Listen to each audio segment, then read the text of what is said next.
Salut les curieux et bienvenue dans cette nouvelle rubrique Bavard. Qui n'a jamais rêvé d'une belle paire de chaussures? À talons, à lacets, à boutons, montantes, chic ou résistantes, nombreux sont ceux qui en font même la collection. Mais connaissez-vous l'histoire de ces indispensables couvre-pieds? La toute première chaussure à avoir été retrouvée intacte remonte à 5500 ans avant Jésus-Christ. C'est une sorte de mocassin fait d'un seul morceau de cuir. Il est fermé sur le dessus par un cordon passant dans une vingtaine d'œillets. On peut aussi citer une sandale en papyrus retrouvée en Égypte. Elle date de 1500 ans avant Jésus-Christ. La chaussure, tout d'abord utilitaire, est également un marqueur important de la condition sociale. Les Égyptiens ont codifié le port de la sandale en hiérarchisant les classes sociales. Les esclaves étaient pieds nus, tandis que les hommes libres portaient des sandales. Seul le pharaon, considéré comme un dieu vivant, portait des sandales en or. La chaussure, c'est d'abord un sabot ou une sandale. C'est vers le 7e ou le 8e siècle que la nudité est interdite, car elle est synonyme de péché. Les sandales laissent place aux chaussures fermées. On va alors voir toutes sortes de modes se succéder. Foulques le hargneux, comte d'Anjou, pour dissimuler ses corps aux pieds, lance à la fin du XIe siècle une mode malgré lui. Il aurait demandé des chaussures particulièrement larges et longues qu'on appelle pigasses. C'est un vrai succès.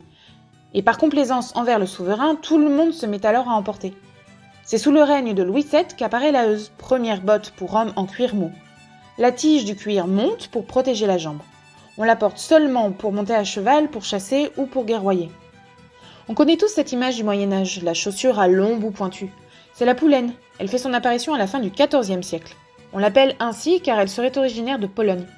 Et plus on s'élève dans l'ordre social, plus la poulaine s'allonge jusqu'à mesurer 50 cm de long.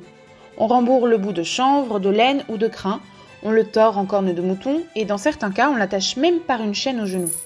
Pendant plus d'un siècle, la poulaine fait fureur dans toutes les couches de la société. Le roi Charles V tente de les interdire en 1368, accusant les poulaines de ne pas être adaptées à la prière.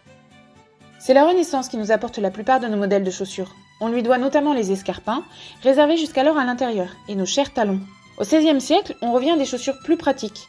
À bout large et carré, ce sont les chaussures à pieds d'ours ou bec de canard. C'est Charles VIII, pour abriter ses 6 orteils, qui aurait lancé la mode des larges chaussures. Par une ordonnance royale, il en a tout de même limité la largeur à 15 cm.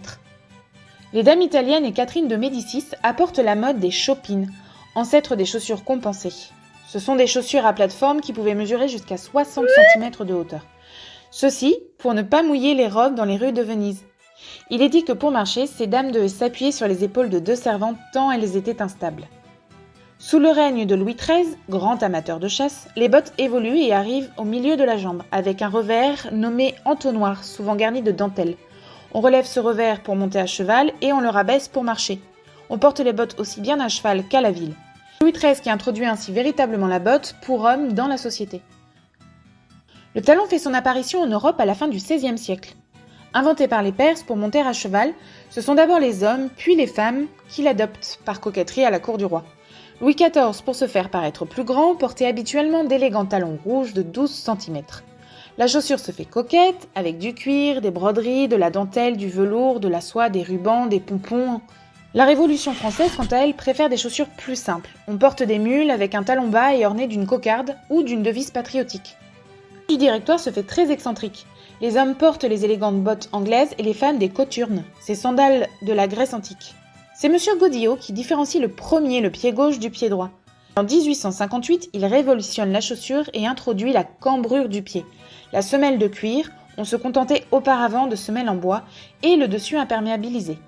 On le sait, les femmes ne sont pas en reste. Pendant plusieurs siècles, les femmes de la haute société ne portent pas de chaussures pour marcher. Si les reines Christine de Suède et Catherine de Russie ont porté les bottes pour monter à cheval à califourchon, ça reste vraiment marginal. Au XIXe siècle, les servantes portent des bottines pratiques et solides, qui sont ensuite plus largement adoptées, la mode des corsets s'étend ainsi jusqu'aux pieds, qu'il convient de dissimuler des regards. Le bottier de la reine Victoria conçoit une bottine montante, des semelles résistantes, bicolores et lacées sur le devant. La botte Balmoral est adoptée par tous ces sujets. Bien sûr, ce qui est caché suscite le désir et la bottine devient érotique et arme de séduction massive avec ses lassages étroits et compliqués. L'industrialisation participe de la démocratisation de la chaussure et de la botte, et porte avec elle son lot d'innovation puis de diversité de modèles proposés. Et vous, combien avez-vous de paires de chaussures dans vos placards ? Et voilà, c'est tout pour aujourd'hui. Merci de m'avoir écouté et si vous aimez les petites histoires de Bavard, n'hésitez pas à soutenir notre travail en likant, en vous abonnant sur ma chaîne et mon compte Instagram pour ne plus rien rater et en laissant un commentaire, surtout en partageant. Merci à tous et à bientôt!